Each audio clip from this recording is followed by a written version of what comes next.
வணக்கம் மக்களே, welcome back to நேற்று இன்று நாளை. இன்னைக்கு நம்ம ஒரு சம்மர் ஸ்பெஷல் ட்ரிங்க் ரெசிபி தான் பார்க்க போறோம். இந்த ட்ரிங்கோட பேர் பார்த்தீங்கன்னா ஷிகன்ஜா பீன். வெள்ளரிக்காய் புதினா வச்சு பண்ணக்கூடிய இந்த ட்ரிங்க் பார்த்தீங்கன்னா ஈரான்ல ரொம்ப ஃபேமஸ். இதை நான் எப்படி பண்ணங்கிறத பார்க்கறதுக்கு முன்னாடி நம்ம சேனலுக்கு நீங்கள் ஃபர்ஸ்ட் டைமாக வரீங்கன்னா மறக்காம சப்ஸ்கிரைப் பண்ணுங்க.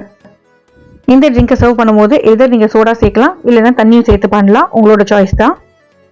நான் இன்னைக்கு சோடா சேர்த்து தான் பண்ணியிருக்கேன். கிறிஸ்பி கிரன்ச்சி வெள்ளரிக்காவோட சாப்பிடும்போது நம்மளுக்கு ரொம்ப ஃபில்லிங்காக இருக்கும்.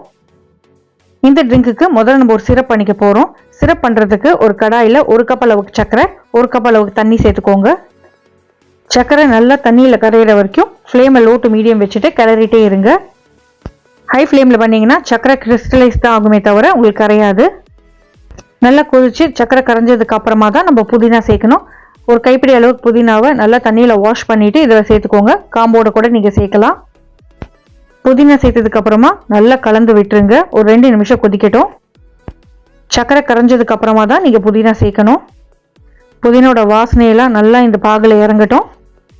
ஒரு 2 நிமிஷம் கொதிச்சதுக்கு அப்புறமா நம்ம வினிகர் சேர்த்துக்க போகிறோம். 3 டேபிள் ஸ்பூன் அளவுக்கு நான் வினிகர் சேர்த்துருக்கேன்.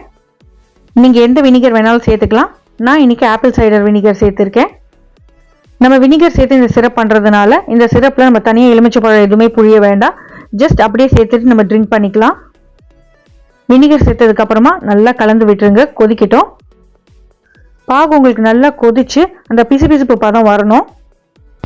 விரல் நடுவில் வச்சு தேய்ச்சி பார்த்தீங்கன்னா தெரியும், பிசு பிசுன்னு இருக்கும். ஒரு கம்பிக்கு முன்னாடி ஸ்டேஜில் இருக்கணும். அப்போ தான் நீங்கள் ஆஃப் பண்ணி ஆற விடும்போது உங்களுக்கு ஒரு கம்பி பாகு வரும். அப்படியே கீழே ட்ராப் பண்ணி பார்த்தீங்கன்னா கண்டினியூஸாக உங்களுக்கு விழணும். அடுப்பு ஆஃப் பண்ணிவிட்டு நல்லா ஆற விட்டுருங்க. ஆறுனதுக்கு அப்புறமா நம்ம இதை வடிகட்டிக்கலாம். உங்களுக்கு ஆற ஆற திக்காயிட்டே போகும். நீங்கள் ஒரு கம்பிக்கு முன்னாடி நிறுத்தினா தான் ஒரு கம்பியில் உங்களுக்கு பாகு கிடைக்கும். நீங்கள் ஒரு கம்பியில் ஆஃப் பண்ணிங்கன்னா அது ஆறி போகும்போது உங்களுக்கு 2 கம்பியில் வந்து நிற்கும். ஆறுனதுக்கு அப்புறமா நீங்கள் ஒரு வடிகட்டி வச்சு வடிகட்டிக்கோங்க. சிரப்லாம் கீழே வந்துடும், புதினாலாம் மேலே இருக்கும். நம்மளுக்கு புதினா தேவையில்லை, நீங்கள் இதை டிஸ்கார்ட் பண்ணிடலாம். சிரப் மட்டும் ஆறுனதுக்கு அப்புறமா நம்ம ட்ரிங்க் பண்ண யூஸ் பண்ண போகிறோம். இந்த மாதிரி நீங்கள் சிரப் பண்ணி வச்சுக்கிட்டிங்கன்னா உங்கள் வீட்டில் யாராவது கெஸ்ட் வந்தாலோ இல்லை பார்ட்டி ஃபங்க்ஷன் எதுவாக இருந்தாலும் டக்குன்னு ஒரு ட்ரிங்க் ரெடி பண்ணி கொடுக்கலாம். எதுவுமே வேண்டாங்க, ஜஸ்ட் அப்படியே தண்ணியும் சோடாவும் நீங்கள் கலந்தா போதும். பட் குக்கும்பர் கூலருங்கிறதுனால நம்ம குக்கும்பர்லாம் சேர்க்க போகிறோம். கொஞ்சமாக சிரப் எடுத்து சர்விங் கிளாஸுக்கு மாற்றிக்கிறேன். நீங்கள் எந்த கிளாஸை சர்வ் பண்ண போகிறீங்களோ அந்த கிளாஸை ரெடியாக எடுத்து வச்சுக்கோங்க. கிளாஸுக்கு கீழே பார்த்தீங்கன்னா வெள்ளரிக்காவை தோலை சீவிட்டு துருவி வச்சுருக்கேன். துருவின வெள்ளரிக்காயிலேருந்து ஒரு 2 டேபிள் ஸ்பூன் அளவுக்கு நான் கீழே முதல்ல சேர்த்துக்கிறேன். சீட்ஸ் ரொம்ப கம்மியாக இருக்கிற வெள்ளரிக்காய் யூஸ் பண்ணிங்கன்னா உங்களுக்கு டேஸ்ட் நல்லாயிருக்கும். விதை இருந்தாலுமே நீங்கள் விதையை நீக்கிடுங்க. இப்போ இந்த வெள்ளரிக்காய் மேலே கொஞ்சமாக ஃப்ரெஷ் புதினா இலைகளை சேர்த்துக்கலாம். புதினா இலைக்கு மேலே நம்ம ரெடி பண்ணி வச்சுருக்க அந்த சிரப்பை கொஞ்சம் சேர்த்துட்டு நல்லா கலந்து விட்டுருங்க. சிரப்பில் இருக்கிற வினிகர் அதுக்கப்புறமா சோடாவோட வெள்ளரிக்காய் சேரும்போது நம்மளுக்கு நல்லா க்ரன்ச்சி ஆகிடும். இப்போ இந்த கிளாஸில் 3/4 அளவுக்கு நம்ம ஐஸ் க்யூப்ஸை நிறச்சிக்கலாம். ஐஸ் க்யூப்ஸோட அளவுமே உங்களுக்கு எவ்வளோ சில்னஸ் வேணுமோ அதுக்கேற்ற மாதிரி அட்ஜஸ்ட் பண்ணிக்கோங்க. இப்போ இந்த ஐஸ் க்யூப்ஸ் மேலே நம்ம கொஞ்சமாக சிரப் சேர்த்துக்க போகிறோம். இல்லைன்னா ஐஸ் க்யூப்ஸ் அப்படியே கரைஞ்சி ஜஸ்ட் அப்படியே தண்ணியாக இருக்கும். அதை பேலன்ஸ் பண்ணுறதுக்காக தான் மேலே கொஞ்சம் சிரப் சேர்த்துக்கிறோம். இப்போ ஐஸ் க்யூப்ஸ் மேலே 1 டீஸ்பூன் அளவுக்கு துருவின வெள்ளரிக்காய் சேர்த்துக்கலாம். டம்ளரோட ப்ரெசன்டேஷனுக்காக ஓரத்தில் ஒரு வெள்ளரிக்காய் சுருகி வச்சுருக்கேன். இப்போ நீங்கள் இந்த ஐஸ் க்யூப் மேலே சோடா இல்லைன்னா தண்ணி சேர்த்துக்கலாம்.